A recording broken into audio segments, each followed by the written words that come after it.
Hello everybody, this is Howard the Teaserking coming to you with whatever the heck week it is. I think it's week 12 in the NFL. Thanksgiving week, so I'm doing the video earlier because I am playing a game tomorrow with the game on Sunday. I'll give you an extra game Sunday in case you don't see the game tomorrow in time. So I hate to have you miss the first half of the teaser with the idea of, oh shit, he played the game Thursday and I'm coming on to see the video Friday. So let's get into the game tomorrow. It's going to be Detroit and Minnesota. And again, I use a lot of different, they're not really systems, they're just methods, is what I call them. And basically, once I see games in a method, in multiple methods, is when I play it, and if it's strong in multiple methods is when I lock it. My locks last week were 3-1 if you just looked at the pick.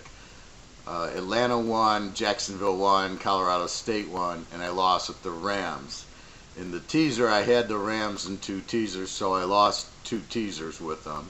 I won Atlanta in, I think, 2 teasers, and I won Colorado State and Jacksonville. I played together in another lock teaser. So the reason I say this, I mean, yeah, in the teaser they lost, and I'm not arguing that point, but the picks still won. So you've got to look at the picks also. Like Atlanta was a lock, and I had them +9, +8.5, and that's why I take the spread early. I think Atlanta went to a 1 where they were actually favored, but Atlanta at 9 was gold with Sherman out and Cam Chancellor out, and Atlanta finally starting to look like Atlanta the way they handled Dallas. Then it was like, okay, Atlanta's going to move up and down the field on them, getting points. That's the point of the lock. Had Atlanta started as a 3-point favorite, I never would have locked them. But that's how I'm thinking, is really my picks. It's my picks that I'm doing, and then it's just combining the picks. So if I really love Atlanta at 9, and I really love Jacksonville -1 against Cleveland, because we all know Cleveland in a teaser is 95% bet against, and then the other one was the Rams, and they were a really strong road dog. Plus, I've got them graded as the best team in the league. I think they had a turnover going in to make it 14-14 if they didn't turn it over, but they win, but obviously that's football. And that's what happens. It's still a good pick. It just lost. It's funny, after I'm going, why didn't I lock New England over Oakland? Because I played New England, and New Orleans gave me a miracle win there. I had them with Atlanta. So overall, I had a lot of winners. It's just the Ram lock, really offset a lot of the winners. But you got to take it all into, like I say, that's why I use poker as an analogy. You get pocket aces, but you don't always win with them. And that's simply what happened here. Excuse me. Excuse me. Sorry about that. So anyway, that was last week. So yeah, my lock picks went 3-1, but the lock teasers, I was 1-2 in the lock teasers. But again, I had Atlanta and 2 other teasers strong, and I had Jacksonville in another teaser strong, and I lost the lock. So you got to look at the whole picture. But if you just played the locks, yeah, you lost 2 and you won 1. But my advice is, if I have Atlanta locked and they get bumped out, and I do that a lot, where if I lose the first game, but I still love the second game. Let's say I played the Rams with New England. I still love New England, so then I play them with Atlanta, or I play them with Philadelphia at night. So you play it again. So keep that in mind. You still like the picks, but each pick's really individual. And I'm trying to match up strong pick and strong pick. That's a lock. If I can only really find one lock, I play them in 2 or 3 teasers, and I really just don't have a lock, even though Team A might be the lock. So with that said, it's just to help get an understanding of what I'm doing and what I'm trying to do.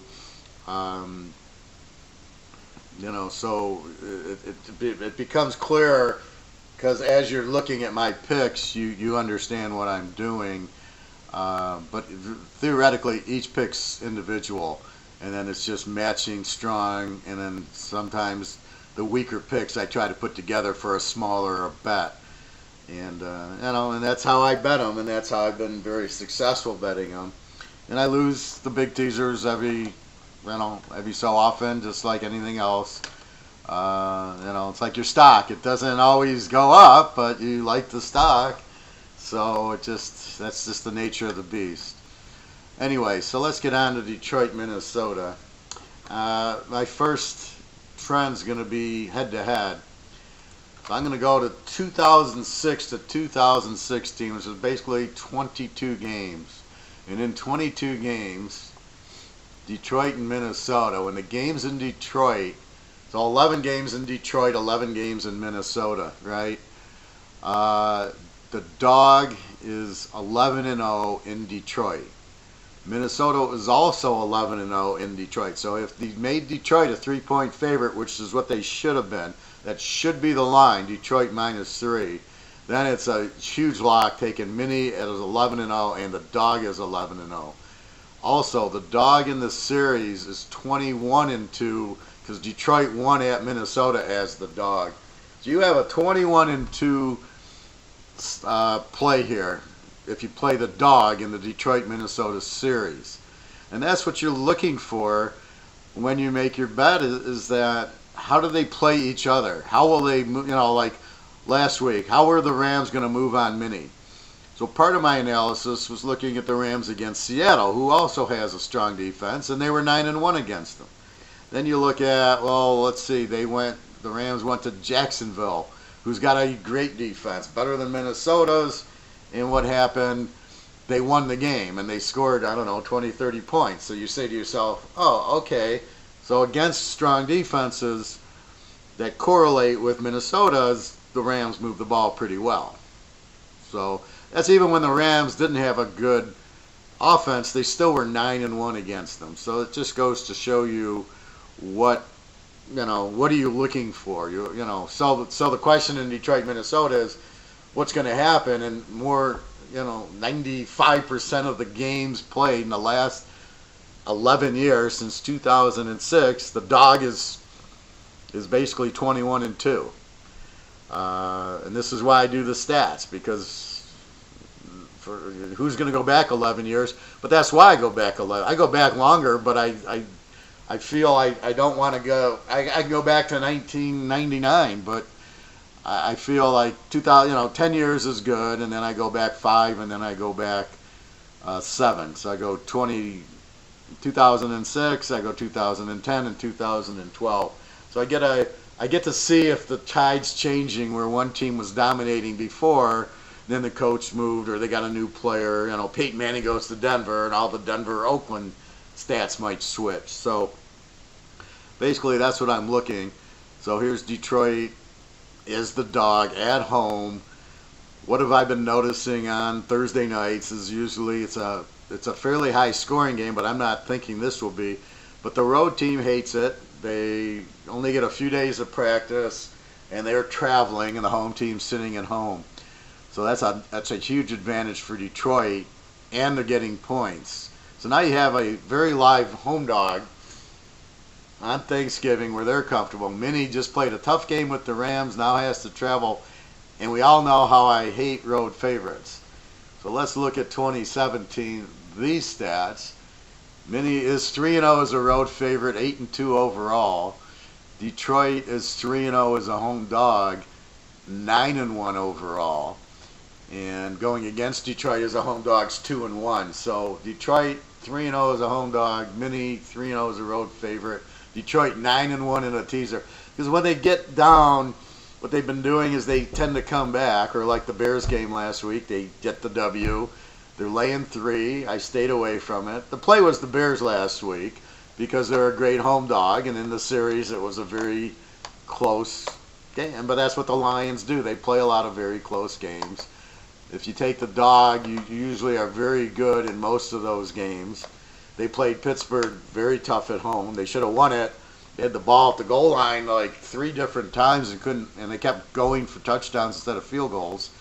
Take the points, and then they're down 2, and then a field goal wins the game, and you got a great kicker, but they didn't do that. So Stafford's much better than Case Keenum. Case Keenum's good. I always liked him at Houston in college. I thought he was a very good quarterback, and surprised he didn't do better at Houston. But again, I think the NFL offensive coordinators are terrible. I mean, these guys are good in college, right? You don't accidentally throw for 5,000 yards and throw 40 touchdowns and 6 interceptions and not know how to play quarterback. But quarterback's more than just the arm strength. It's the mind. How do they handle the rush? How can they read defenses? So that's a big part of it that I think these GMs don't get, and the scouts obviously are blind to it, because I can see it very clear how the quarterbacks play in college and how it'll translate into the NFL. Jared Goff is a choker. He choked in all the big games in college. Cal goes to Utah with a chance to win their division, and he throws 5 interceptions. So what you see with Goff is he's going to be in a big game. You're going to bet against LA all the time, because they're not going to win with Goff at quarterback because he's a choker. So first game, Minnesota-Detroit. Minnesota's laying 3. Take Detroit +9. Second game, Cincinnati-Cleveland. We're going to go to the same analysis. What's been hurting me also, not really hurting me, but you're taking a method away from me when you have all these games that aren't division games.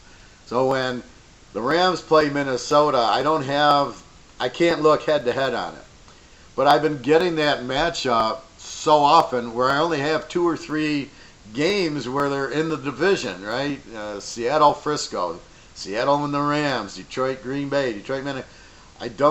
I get 1 or 2 of them in a week instead of 7 or 8, and then they all stack up. So in the last week of the year, they're all there, but by then half the teams don't care because they've already clinched the division or they're bad, or so it's Vegas is kind of trying to take this little dimension out of my repertoire, and people that are like me that look at head-to-head in the division by making them, they don't give you that many this week. This week I think I have the most I've had in quite a while.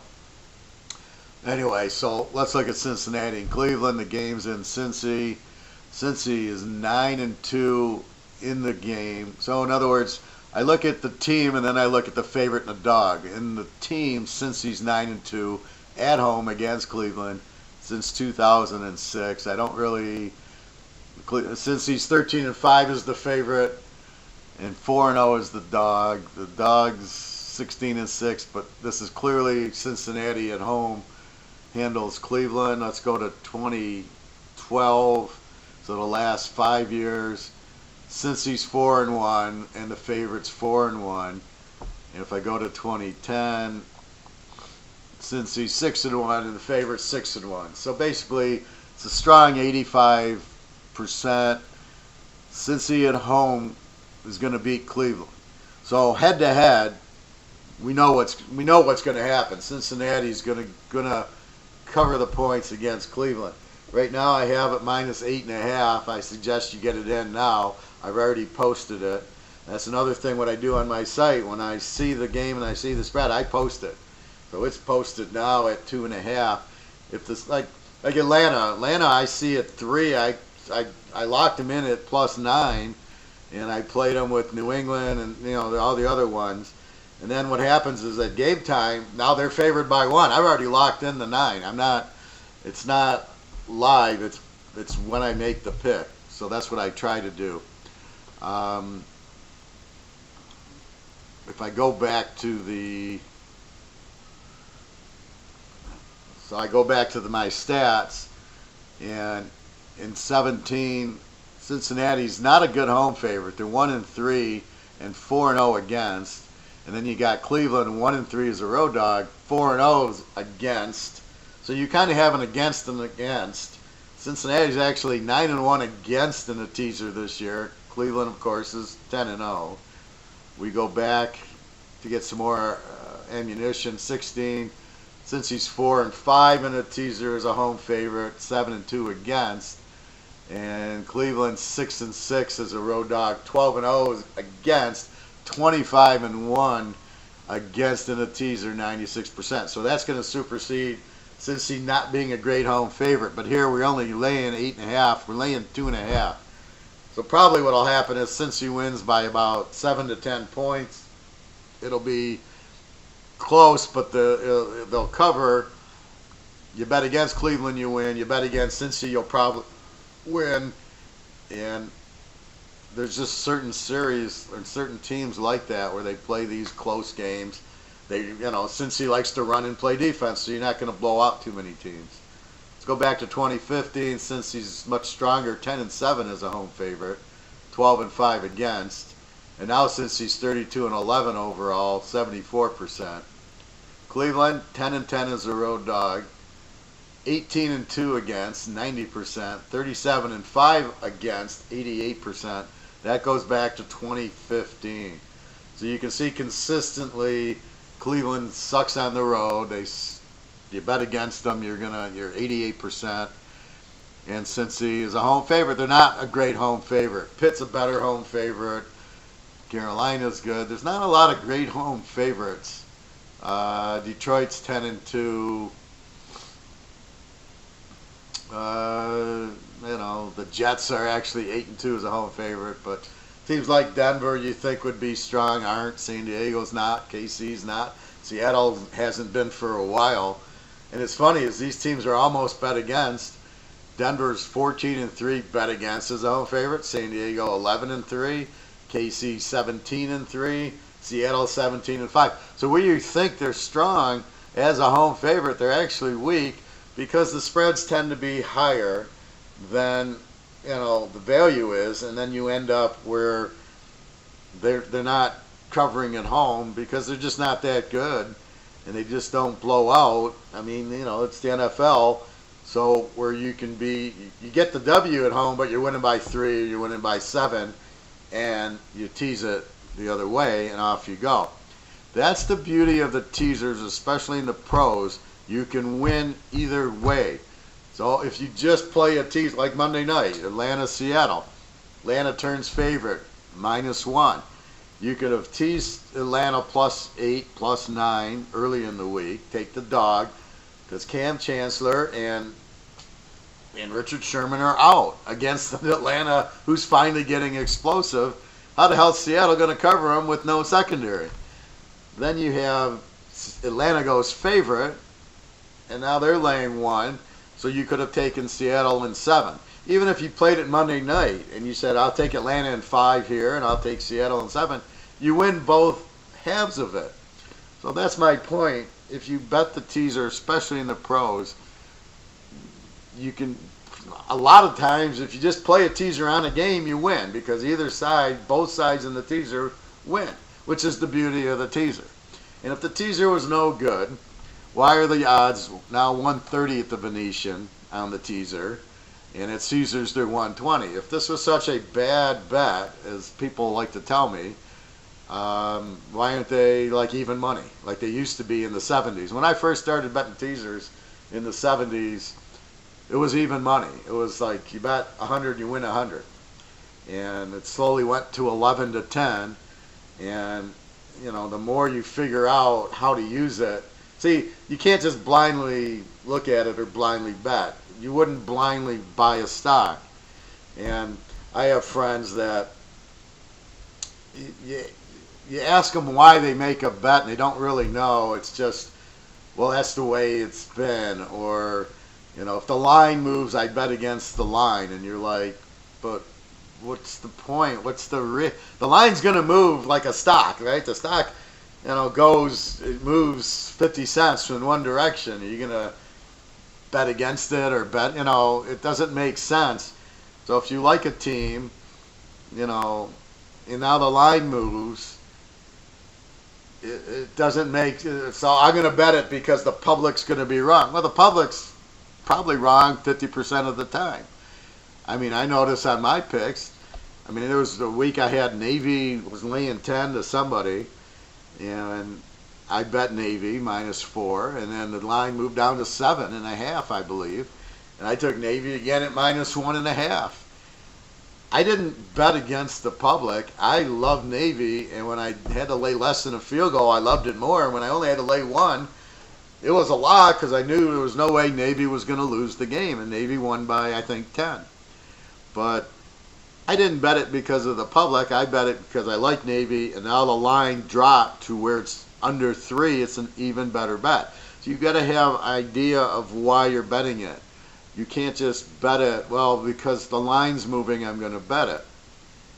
Okay, but Richard Sherman and Cam Chancellor are out. Why do I want to bet Seattle at all against Atlanta? I mean, it just doesn't make any sense that that's what you want to do. And so, I mean, that's my point. You should understand why you're making the bet. And it shouldn't be because I'm betting against the public. I was at the Venetian 4 or 5 years ago, Christmas. Michigan was playing Kansas State. Now, Tyler Lockett was still on Kansas State, and Michigan, I don't remember, it was probably one of their terrible coaches before Harbaugh. So Michigan's quarterback's out. The line went from like 5 to like 7 or 8. And I'm playing poker, and this kid's going to me. He says, I'm going to bet Michigan because the line's moving. Everybody's betting Kansas State. And I go, don't bet Michigan. I'm from Michigan. My lock is Kansas State. I'm laying 1 or even or whatever it was at because the quarterback was out and the backup sucked. And I'm looking at the guy like, you can't just randomly pick against the public if you don't understand what the public's doing. Michigan's quarterback's out. Their backup sucks. I know. I watch them. I'm from Michigan. I'm watching the game. The guy's terrible. Why would you ever bet on a bad quarterback? I mean, that's football 101, right? You bet the quarterback, you bet the defense, you bet the coach. If the quarterback sucks, I'm not betting money on a bad quarterback, right? So he goes and bets Michigan. I got a lock on Kansas State. Kansas State wins the game like 35-7, and I'm like looking at him like, what did you think would happen with Michigan's backup quarterback? Did you think all of a sudden he was going to turn into Joe Montana? And that's the other thing, right? You're betting on Joe Montana when he was at Notre Dame and on the Niners. What did you do when he got hurt? The line moved. What, did you bet on the Niners without Joe Montana? I don't think so. So you've got to be smart in this. Anyway, so first game is take Detroit +9. Second game, Cincinnati -2.5. Get them in now. Get them under 3 if possible. If you have to buy a half a point, buy a half a point. I think they'll win by 7-10. It'll be kind of close, but Cincinnati, they might even win like 20-10 or something. But you've got to take advantage that Cincy owns Cleveland in Cincy in the series, followed up by Cleveland 18-2 bet against as a road dog 90% since 2015. And Cleveland 37-5 against in all bets 88%. That's what you're looking at. So when I set the table and I say I got a lock or I got a strong play or I put it out there, this is why. Now the bets might lose, and I apologize that that the bets lose, but this is the point of the bet. This is what I'm looking at going, well, hell, I got to go on a 90% try. I'm not playing a 50-50 proposition. I'm playing an 18-2 bet against Cleveland road dog and a 6-1 bet on Cincinnati against Cleveland in Cincinnati. That's not 50-50. I don't know any other way to handicap. I mean, that's what you're looking at is how do they play when they played before or that style of team or that type of team. Yes, they get the draft and they bring in players. But so I do adjust to the Rams in Jacksonville this year, and that's what I mean by adjusting. Where they sucked last year, now they're fairly good. And if you notice, I locked Jacksonville against Cleveland last week. Basically, it's whoever Cleveland plays, I'm gonna bet on, and it's just that Jacksonville, I had enough confidence in that they're now new and improved, so I quickly made the adjustment of Jacksonville being a good team, not a bad team. My last little thing is, how are they in the offense defensive statistics? This is something new for me. I've started doing it last year, and it was perfectly predictable. New England, Atlanta in the Super Bowl. New England, Atlanta were in the Super Bowl. I took Atlanta based on they were like a point or two different from New England, and that was a winner. Excuse me. This is the first time I sneezed all day, so I don't know what's going on. So anyway, this is the third method, and again, it's getting there, and I'm tweaking it, but it's fairly a good predictor. Why did I bet the Rams? Because the Rams scored 30 a game, give up 18, a plus 11, and the Vikings were only a plus 5. So it was a plus 16 for the Rams, and they were getting points. They should have been favored. Even though they lost the game, they still should have been favored. They were the better team. And that's why I'm surprised that Detroit is the dog this week, because the game's in Detroit, and Detroit should be a 3-point favorite. So I don't really quite get the line in Detroit Mini, but let's look at it. So Minnesota is a plus 7. They score 24 a game. Now they give up 17. And Detroit is a plus 4. They score 27, give up 23. Detroit beat them in Minnesota 14-7 in a low-scoring game. However, I don't want to play the under in this game. Normally, I like playing the under in this game. I just like the dog better. When you present to me Detroit plus 9 at home on a short week against Minnesota, I got to take that all day. Minnesota is a good team. They're not a great team. Without Dalvin Cook, it hurts. Yeah, their receivers are good, but the Lions play them very, very well. The dog plays very, very well. They see each other twice a year. So a little edge to Mini, but I got Detroit as a home dog. Now we go down to Cincinnati and Cleveland. Cleveland is the worst team in the league, scoring 15 a game, giving up 26, a minus 11. And Indy's right next to them at a minus 10, and Miami's a minus 10. So you got Cleveland at a minus 11. Cincinnati is a minus 3. So Cincinnati is roughly 8 points better. Their defense is really strong. They only give up 19, and they score 17 a game. That's why I went under with Cincy Denver last week, was basically because of that. It's been a really screwy year here, Houston, and I went under in the Houston Arizona game with Blaine Gabbert going against Tom Savage, and like, okay, how do they score 50 points is just unbelievable. Doesn't make any sense. They don't score that kind of points. What you read out of that is how weak those defenses are, and that's what you take out of it. Is obviously Houston's got the worst defense in the league to let Blaine Gabbert give up those points, and Arizona's terrible defense to let Tom Savage, who couldn't get a first down, throw for 300 yards and 3 touchdowns. So that's what you take out of it. And you've got to play more of these stronger defenses like Cincinnati, Denver, 2 strong defenses to go under with, not necessarily play against the quarterbacks, which is more or less what I did with Houston. So let's look at it. So again, Cincy with the strong defense. So what it says is Cincy scores 17 a game, but here's Cleveland giving up 26. So Cincy should score in the 20s. Cleveland only scores 15, and Cincy's got a strong defense under 20 points a game. So that means Cleveland gets about 14. So you're looking at about 24-14 on average, what should happen. Again, the game's in Cincy. They don't want to lose to Cleveland, in-state rival and everything. And the history is Cincinnati. There's those 2 games. So let me give you a third game for Sunday. In case you missed the Thursday, people are getting ready for Thanksgiving. If you catch the video early, you're going to get Detroit and Cincy and play them really strong. I'll give you a third game. Well,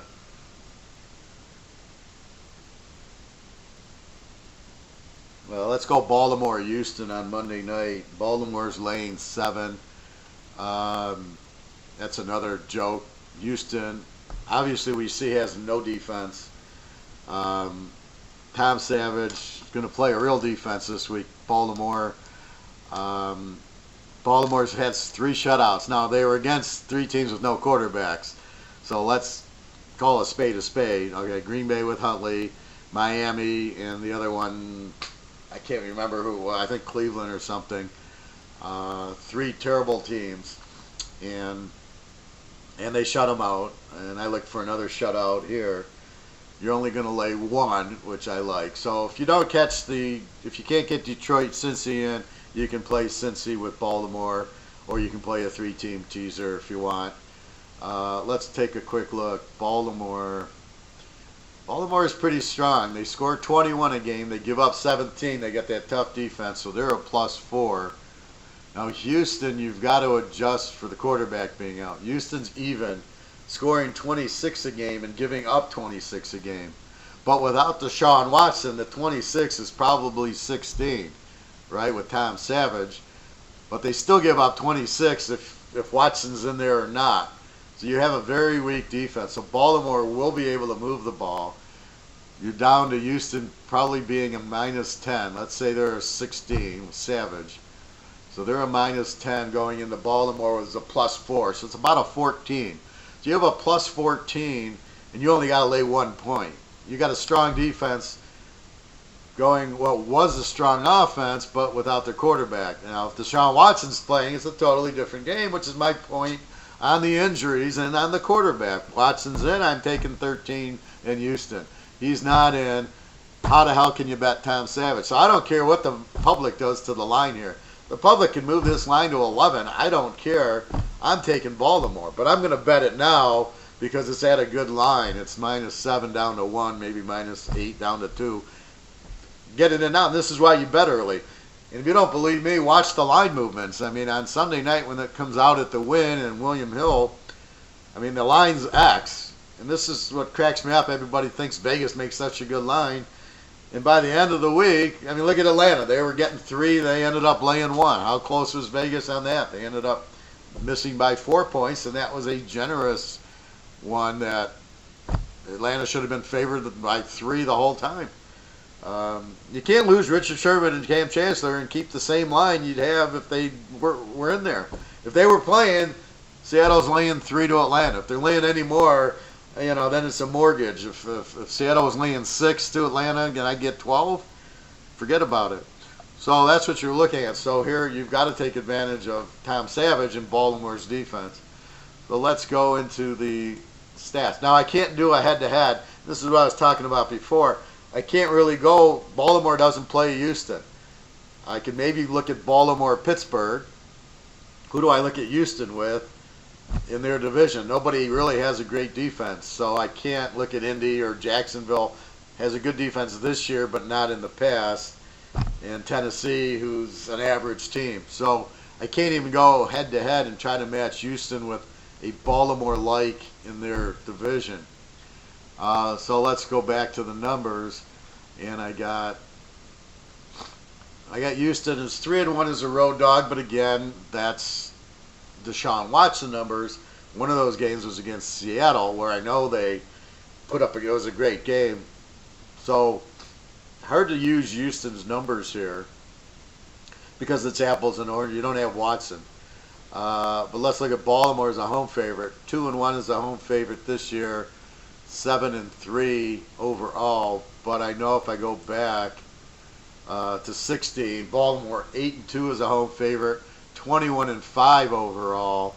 Again, Houston as a road dog was 9-3 with and 9-3 without, so that probably gives you a little bit more. They play pretty competitive on the road, but let's go back to 15 and. Baltimore must not have had a good schedule because they've been a great home favorite. They're 10-5 if I go back to 15, 30-12. I think Flacco got hurt or something happened where they just lost a lot of games in 2015. But in 14 and 16, they've been a good home favorite. Houston again, 14-5 road dog, and 13. So this is a time you it's hard to use these stats. You can't always use the stats, but you got to be careful when you use them that I can't use Deshaun Watson's stats when Tom Savage is quarterback. The last thing is quarterback. Let's look at Joe Flacco. Joe Flacco. He's got 9 touches and 11 interceptions, which is the problem with Baltimore. Throws for 173 a game. So this is why they tend to run more and play closer games and rely on their defense. Because Flacco basically sucks. But he's better than Houston. Let's see if Tom Savage even made the chart. Here's Tom Savage. 4 touchdowns, 3 interceptions, and that was because he had a big week last week. Throws for 146 a game. So are you going to trust Tom Savage to win this game? And that's where I'm like, I don't think so. So those are your methods. I'm liking Baltimore because I'm betting against Tom Savage. I have a better defense and offense. And it's in Baltimore, and they are very strong as a home favorite normally when healthy. So those are your 3 games. You got mini at Detroit. Take the dog. Now here's where this method of betting against the public comes in.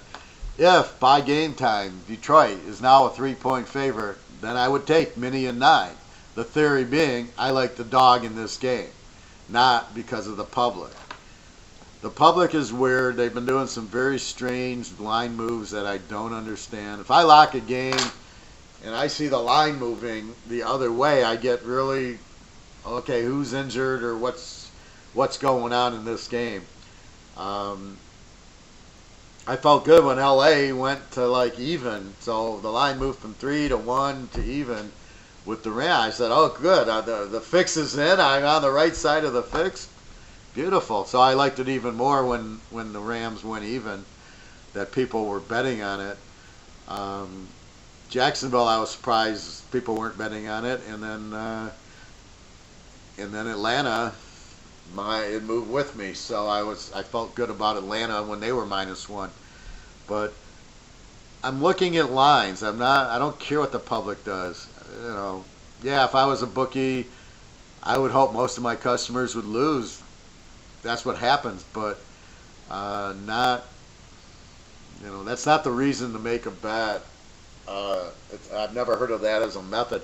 It's a method when you're going to play the dog, let's say. So I want the dog. So now, Atlanta's favored. Well, let's look at Detroit, Minnesota. Detroit goes favorite. I would bet a lot on Minnesota. Minnesota's favorite. I'm going to bet a lot on Detroit. I mean, that's just, I want the points. I want the 9. I don't care who it is. So that's your 3 games. Try to money manage this week. It's a good week for it. You can bet Thursday. You can bet Detroit. Pick another game. Thursday you got San Diego and you got the Giant Washington game. And then you got Friday, you got a lot of college. And then Saturday, you got some big games. Alabama, Auburn, Michigan, Ohio State. Sunday, I just gave you Cincinnati. And then Monday night's Baltimore. So if you kind of money manage it up and increase as you're winning, you can have a pretty good week. Anyway, www.teaserking.com. I'm keeping the special $100 for the week's fine instead of $135. I don't have any problem with that. And then I still have the $250 for the month. I'm just leaving it there. And then I'll get you in. And then I'll have a bowl special in 2 weeks. So this is the last regular week, and then you got a few other games next week, and then you've got the conference playoff games, which are really a playoff game, but they don't want to call it that. I mean, basically, if Ohio State beats Michigan and they play Wisconsin for the Big Ten title, that winner goes to the playoffs. So theoretically, that's a playoff game. Why they don't call it a playoff game, I have no idea. They should include it. See, if they'd make it a playoff game instead of this conference championship, nobody cares who wins the conference. But if they played it like that, it would add a lot. Here's round 1 of the playoffs. The game's being played anyway. Call it a playoff game. You got, and it shouldn't be East and West. It should be the top two teams in the Big Ten playing the top two teams in the SEC and the top two teams in the ACC. Not East and West, because it skews it and it makes it worse. Play the top two teams in the conference. This is round one of the playoff.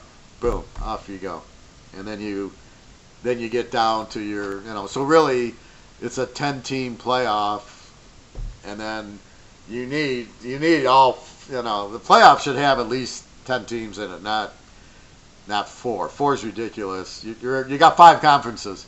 So imagine the NFL. Well, sorry, Central Division. Aaron Rodgers got hurt. You can't be in the playoffs. It's the most stupidest thing I've ever seen in my life. These people who run college football are the biggest idiots I've ever seen. They're so stupid. Oh, well, I have 4. Oh, yeah. Okay, really good. 132 teams. We're going to have 4. Okay. Yeah, keep believing that that's a good theory. Okay, everybody. www.teaserking.com. Like I said, 100 for the whole week, everything. Pros, college, locks. $250 for the month. And good luck, everybody. Happy Thanksgiving. Enjoy. And I will talk to you soon. Of course, email me with questions or comments. Good luck, and let's get them. All right, everybody. Thank you.